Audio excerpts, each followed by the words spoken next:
सर्वांना कल्पना आहे की आपल्या महाराष्ट्राचे आदरणीय मुख्यमंत्री देवेंद्रजी फडणवीस साहेबांनी मराठवाड्यासाठी अतिशय महत्त्वाचा पाण्याचा जो विषय आहे तो प्राधान्याने घेतलेला आहे आणि महायुती सरकारने आधीच्या टप्प्यात देखील या बाबतीमध्ये भरीव असं काम केलेलं आहे। मुख्यमंत्री देवेंद्रजी फडणवीस साहेबांनी कोल्हापूर सांगलीचं पुराचं पाणी जे आहे ते पश्चिम महाराष्ट्र आणि खास करून मराठवाड्यामध्ये आणण्याच्या बाबतीतला प्रकल्प जो आहे तो जाहीर केला होता, आपल्या सर्वांना कल्पना आहे। आणि वर्ल्ड बँकेच्या माध्यमातून पूर नियंत्रणाचं जे काम चालू आहे कोल्हापूर सांगलीमध्ये त्यातलाच एक भाग म्हणून आपल्या भागात पाणी आणण्याच्या अनुषंगाने आपण ट्रॅक्टबेल नावाची एक मल्टीनॅशनल कन्सल्टन्सी फर्म आहे त्यांना काम दिलं होतं आणि फिजिबिलिटी रिपोर्ट जो आहे काय व्यवहारिता अहवाल जो आहे तो त्यांच्याकडनं आपण अपेक्षित केला होता। त्यांनी आधी आपल्याला नोव्हेंबर डिसेंबर सांगितलं होतं, मग ऑक्टोबर म्हटले होते, परंतु आपण MKBDCच्या माध्यमातून त्यांना पूर्ण माहिती उपलब्ध करून दिली आणि आपले आता SC आहेत थोरात साहेब आणि इतर सर्व त्यांचे सहकारी आणि आपल्या MKBDCचे एक्झिक्युटिव्ह डायरेक्टर आहेत, बाकी तिथले सिनियर अधिकारी त्यांनी पूर्ण या कंपनीला मदत केल्यामुळे आपल्याला हा फिजिबिलिटी रिपोर्ट जो आहे तो उपलब्ध झालेला आहे आणि आपण 50 TMC पाणी हे साधारण टेंबूपासून उजनीला आणण्याच्या बाबतीतला विचार आता करतोय। असा प्रकल्प मोठा जेव्हा आपण करत असतो तेव्हा लाभ व्यय गुणोत्तर ना बरोबर, म्हणजे BC रेशो, आता मला समजेल अशा भाषेत म्हटलं तर BC ratio benefit cost ratio जो आहे तो बघितला जातो। दुष्काळी भागामध्ये हा BC रेशो जो आहे तो 1च्या वर पाहिजे। या प्रकल्पाची फिजिबिलिटी बघत असताना हे लक्षात आलंय की 1.42 पर्यंत या प्रकल्पाची व्यावहारिकता जाते, त्यामुळे हा फिजिबल प्रकल्प म्हणता येऊ शकतो। साधारण 3.5 लाख एकर क्षेत्र जे आहे ते ओलिताखाली येणार आहे आणि त्याच्या व्यतिरिक्त पिण्याचं पाणी, कमर्शियल आणि इंडस्ट्रियल उद्योगासाठी वापर पाण्याचा करण्याच्या बाबतीतलं पण प्रोव्हिजन जे आहे ते करण्यात आलेलं आहे। 126 किलोमीटर अंदाजे लांबी राहणार आहे। एशिया खंडातला कदाचित हा सगळ्यात मोठा बोगदा जो आहे पाण्यासाठी राहणार आहे। जवळजवळ 93 किलोमीटरचा बोगदा राहणार आहे आणि कनालचा बाकीचा पार्ट आहे तो साधारण 33 किलोमीटर, म्हणजे परत रिपीट करतो, 126 किलोमीटर साधारण लांबी राहील आणि त्यातलं 93 किलोमीटर हे बोगद्याचं अंतर असणार आहे आणि 33 किलोमीटर हे चॅनल म्हणजे कालव्याचं आपण म्हणू शकतो। मी सांगितल्याप्रमाणे टेंबू ते उजनी असं साधारण याची व्याप्ती राहणार आहे आणि जो आपण बोगदा म्हणतोय त्याचा खालचा भाग साधारण 12 मीटर रुंदीचा राहील असं एक आत्ताचा आपला अंदाज आहे। या प्रकल्पामध्ये PDN म्हणजे बंद पाईपलाईनच्या योजनेसकट आपला विचार चाललाय।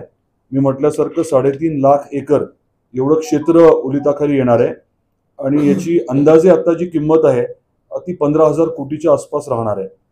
सगळ्यात महत्त्वाचा भाग हा आहे की आदरणीय देवेंद्रजी फडणवीस साहेबांनी या प्रकल्पाच्या बाबतीमध्ये त्याचं महत्त्व जे आहे ते ओळखून त्यांनी जे ज्या पद्धतीने याला सहकार्य केलं त्यामुळे आपल्याला एवढ्या ताकदीने पुढे जाता येते। आदरणीय जलसंपदा मंत्री विखे पाटील साहेबांनी देखील या विषयामध्ये आपल्याला खूप मोलाची मदत केलेली आहे। मे पासून जवळजवळ दर महिन्याला एक अशा 4 बैठका आपण या बाबतीत घेतलेल्या आहेत आणि गेल्या आठवड्यात आपल्याला कल्पना असेल की पुण्यात MKBDCच्या ऑफिसमध्ये देखील बैठक झाली। त्यामुळे एक अतिशय महत्त्वाचा टप्पा म्हणजे फिजिबिलिटीचा हा आता पूर्ण आपण करतोय। याच्यानंतर पुढच्या आठवड्यामध्ये आदरणीय विखे पाटील साहेबांच्या अध्यक्षतेखाली या बाबतीतली बैठक होईल आणि एकदा याला त्यांच्या लेवलला मान्यता मिळाल्यानंतर मग आदरणीय मुख्यमंत्री महोदय आणि कॅबिनेटच्या अनुषंगाने अप्रूव्हल होतील, त्याच्यानंतर पुढची प्रक्रिया होईल। आज आपल्या माध्यमातून महत्त्वाचं मला हे सांगायचं होतं की फिजिबिलिटी हा प्रकल्प होण्यासारखा आहे का, त्याच्यातला बेनिफिट कॉस्ट रेशो त्याच्यात हे बसतं का, ही आपल्याला सर्वांना जी चिंता होती की हा प्रकल्प खरंच आपल्याला योग्य फायनान्शियली वायबल होऊ शकतो का, तर त्या बाबतीतली आता आपली चिंता मिटलेली आहे.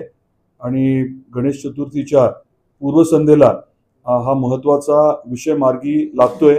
त्याला देखील एक वेगळं महत्त्व आहे. आपल्या सर्वांसाठीच अतिशय महत्त्वाच्या या प्रकल्पाला जे सहकार्य महायुती सरकार करत आहे, आदरणीय देवेंद्रजी फडणवीस साहेब करत आहेत, आदरणीय एकनाथरावजी शिंदे साहेब, आदरणीय अजितदादा पवार साहेब आणि आपले जलसंपदा मंत्री राधाकृष्ण विखे पाटील साहेब करतायत, त्याबद्दल धाराशिवकरांच्या वतीने मी आवर्जून आभार देखील व्यक्त करतो. आपले काही प्रश्न असतील तर कृपया विचारावे. या प्रकल्पाचं नेमकं नाव काय म्हणजे की मूर्ती उजनी?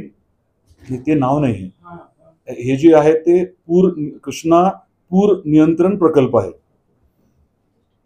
या कृष्णा खोरे म्हणा तुम्ही, कृष्णा पूर नियंत्रण प्रकल्प हे त्याचं प्राथमिक नाव आहे. सबसिक्वेंटली नामकरण होईल.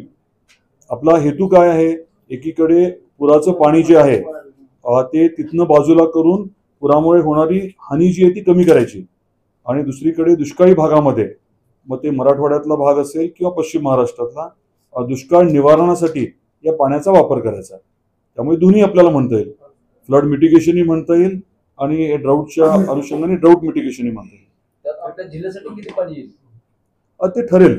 जिल्ह्यासाठी किती हे किंवा मराठवाड्यासाठी किती हे पुढच्या टप्प्यात ठरेल.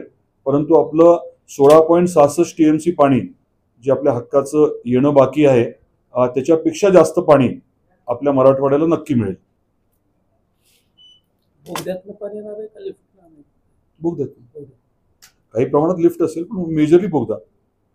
पुराचं पाणी वाहून जाणार जे आहे, हो, म्हणजे ही योजना फक्त पावसाळ्यातच चालणार? 90 दिवस चालणार आहे. आताचं जे प्लॅनिंग आहे ते असं आहे की पाऊस काळ जेव्हा जास्त आहे त्या 90 दिवसामध्ये हे पाणी जे आहे ते बोगद्याच्या वाटे इकडे आणायचं उजनीमध्ये, आणि उजनीत आलं की लगेच पुढे, उजनीत जास्त वेळ ठेवायचं नाही आपल्याला, उजनीतनं पुढे ज्या भागामध्ये न्यायचं आहे, जसं आता आपण रामदऱ्याला पाणी आणतोय आणि रामदऱ्यातनं मग पुढे अगदी उमरग्यापर्यंत पाणी जाणार आहे. वेगवेगळ्या साठवण तलावामध्ये ते साठवलं जाणार आहे. यासाठी आतापर्यंत काही प्रशासकीय मान्यता वगैरे देण्यात आलेली आहे? हे जे फिजिबिलिटी रिपोर्ट आहे, आपल्याला आदरणीय मुख्यमंत्री महोदयांनी हा प्रकल्प अतिशय महत्त्वाचा आहे सांगून हे ट्रॅक्टबेल नावाच्या कंपनीला आपण हे काम दिलं होतं, त्याची वायबिलिटी जी आहे, फिजिबिलिटी जी आहे ती स्टडी करण्याचा, आणि ते स्टडी करण्याची प्रक्रियाला जो महत्त्वाचा भाग आहे तो पूर्ण झाल्यामुळे मी आपल्यापर्यंत ही माहिती देतोय की हा प्रकल्प फिजिबल आहे. मराठवाड्यामध्ये मागच्या वेळेस उजनीच्या संदर्भात तुमचे पाणी आणलं होतं 21 TMC वगैरे, तर ते बीड आणि उस्मानाबादसाठी होतं. तर आता हे फक्त हे 2 जिल्ह्यासाठी असेल की आणि इतर जिल्ह्यात समावेश असणार त्यामध्ये? या बाबतीमध्ये अंतिम निर्णय नंतर होतील, पण मूलतः हे पाणी जे आहे ते कृष्णा खोऱ्याचं आहे.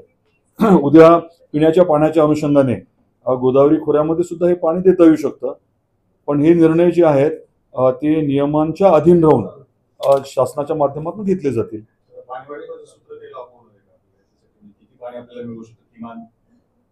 म्हणजे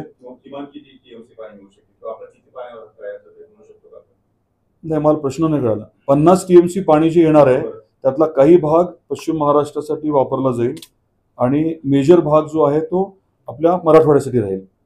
त्याच्याबद्दलचं निकष आज सांगणं कठीण आहे, परंतु त्याच्याबद्दलचा निर्णय जो आहे तो नियम जे आहेत त्याचं पालन करत राज्य सरकार घेईल. आपलं 16.66 TMC पेक्षा जास्त पाणी या माध्यमातून मिळेल असा मला विश्वास आहे.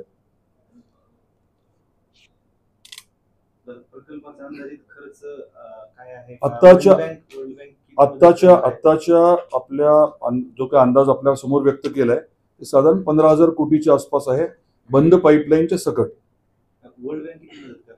मदत नसते, वर्ल्ड बँक आहे ते कर्ज देत असते. आपल्याला कर्ज जे आहे ते वेगवेगळ्या माध्यमातून मिळू शकतं.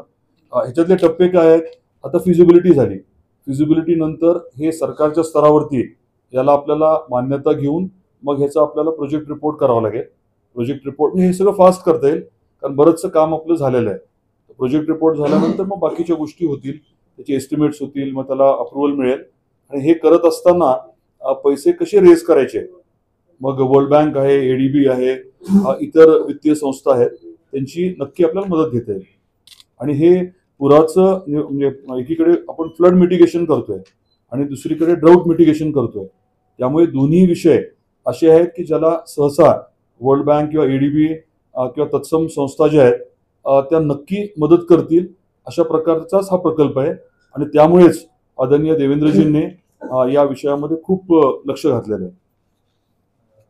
आता जो लवाद आहे म्हणजे पाणी हो. कर्नाटकमध्ये जाणार आहे, हो. त्याचा काही याला हे KWDT1, मी ह्याच्या आधी एकदा आपल्याला ते एक्सप्लेन केलं होतं की KWDT1 आणि 2 जो आहे त्याच्यातला KWDT जो लवाद क्रमांक 1 आहे, त्याच्यामध्ये आपल्याला जे साधारण 599 ना 598 599 TMC चे पाणी आपल्याला उपलब्ध आहे. त्यातलं साधारण 520-530 TMC पाणी हे आपण वापरतोय किंवा वापरू शकतोय. उरलेलं जे पाणी आहे त्याच्या वापराच्या अनुषंगाने हा प्रकल्प जो आहे तो सोयीस्कर राहील. शक्यतो आपण KWDT1च्या अधीन राहून तिथे जे काही निकष आहेत त्या निकषामध्ये बसून हा प्रकल्प मार्गी लावण्याचं नियोजन करतोय.